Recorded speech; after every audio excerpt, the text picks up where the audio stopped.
This video is for Marcus, who asked about a way to carry his key while he's running. So let's say we've just gone running. I'm just going to open the bracelet up. I'll take this part right here and I'll pull it so that I have enough slack to pull the bracelet open.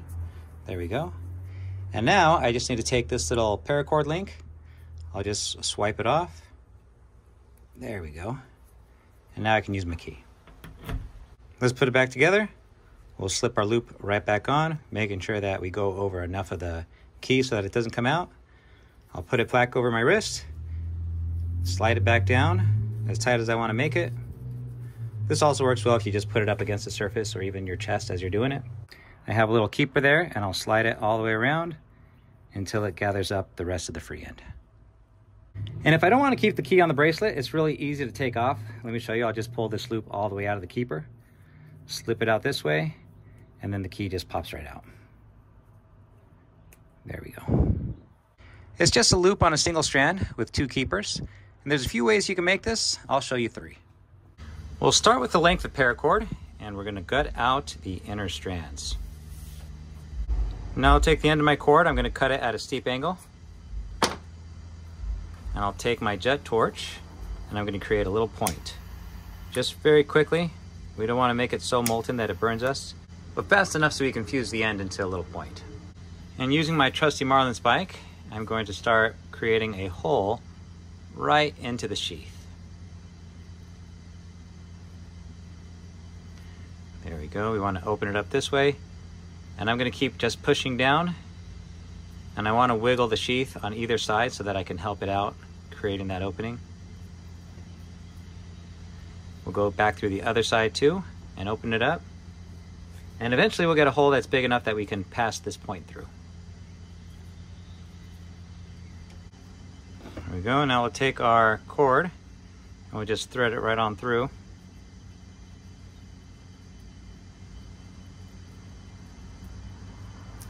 There we go. Oops. Okay, we want to decide how long our loop's going to be, and so I'm going to pull it just shy of what I want it to be. Okay. I'm going to cut it down to size, and then I'm going to fuse a bead right at the end. And I'm just going to go a little bit. Let me zoom in. And I'm just going to keep going until it fuses all the way shut. There we go. Using my marlin spike again, I'm just going to straighten everything out. Make it look nice and dressed up. Okay, there we go. Now there is a way to run this all the way through the center of the sheath. That's another video if you want to look it up. Now for the keepers. We'll take the end of our cord and we'll fold it over. We'll find a pair of pliers. And these ones, I know that if I do just the edge right there, so it's just shy of the other side, it's going to work perfect for the size I need. You'll have to decide how much is revealed on your pliers so that you get just the right cut. Now I'll take my scissors and I'll cut it down, and then I'll fuse what's left over with my torch. Let that solidify. And here it is, our tiny little keeper. If you'd like to support my channel, you can pick up a marlin spike of your own. This is tied with a Turk's head knot and engraved with "that is not going anywhere." They're available on my site, awesomeforsale.com. So I have my long bracelet. This is a little long for now, but I'm going to fuse the end just a little bit so it doesn't come unraveled as I pass through the loops, the keepers here. I'll pinch it down, I'll pass it through. There we go, we'll do that with the other one. Okay. Now let me show you how to size this bracelet. With our loop and 2 keepers, we're ready to install the key. I'll thread right through the hole. And then this first keeper is going to go right over the blade of the key. You want to make sure that it's tight enough so it's not going to slip away. Okay. Now this other side, I'm going to pass it through. Okay. And then I'll work it back over and I'll just pass this side through the keeper as well. All right, there we go. That's what it looks like. If we wanted to, we could add a 3rd keeper and we could hold it up top so it looks a little more clean and dressed. But I'm just going to go with the 1. Okay, so I'll place my hand down and I'll pull this tight as I want it. There we go, that looks good. I'll bring this all the way over. And you can see I have too much excess, right? So I'll pull it down and I'll probably cut it around here. Let's cut that down. pull this out so that I can fuse the end. And we're gonna do the same thing. I'm gonna fuse it until it closes up. All right, we'll put it back on. And now I'll just slide this over so that it holds the excess up against my wrist and I don't have anything dangling as I run. Now this design is relatively safe. What if something gets caught on your bracelet and it starts to pull? It'll come right off.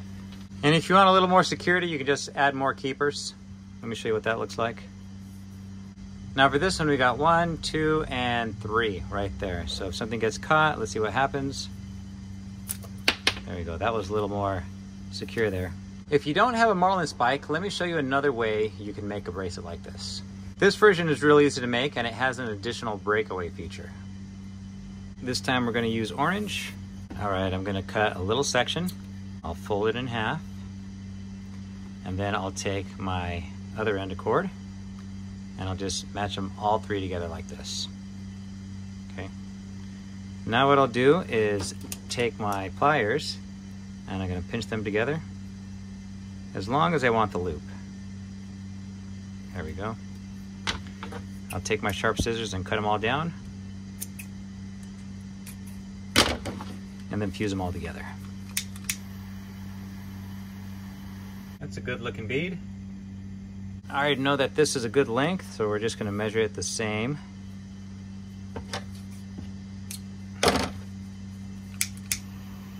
Now the same thing, I'll thread the loop through my key and then I'll push my keeper all the way up. Make sure we're right where we wanna be. There we go. This side is gonna thread through.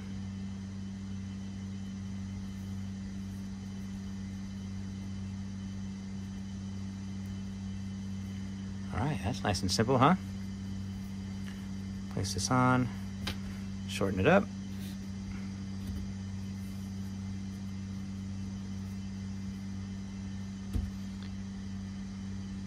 If this one gets caught, there's a secondary breakaway where we fused everything together. Let's see if we can make it work. Here we go. All right. See, here it is. These 2 pieces used to be together. You can see right there. But that safety broke away. In true runner's fashion, we're going to use black with a reflective tracer. We'll gut out the cord. We'll take one of these inner strands. There we go. And now what we'll do is fold our loop in half, and then we're going to take another loop and we're going to overlap it. Okay. We want to make sure that we have enough to pull on outside of the loop. And all I'm going to do is start wrapping downwards, and I'm going to overlap going back towards the other side. Okay, that's looking good. If you see on this side we have a loop, I'll take the end of my strand and I'll thread it through. There we go. And since I had a loop to begin with, when I pull this, look, it's going to collapse. And it's going to pull it underneath all the turns we did. There we go, right centered. And now I have this little barrel of cord tightening everything up. I'm going to cut these off. I'll trim my loop down to size and fuse it all together.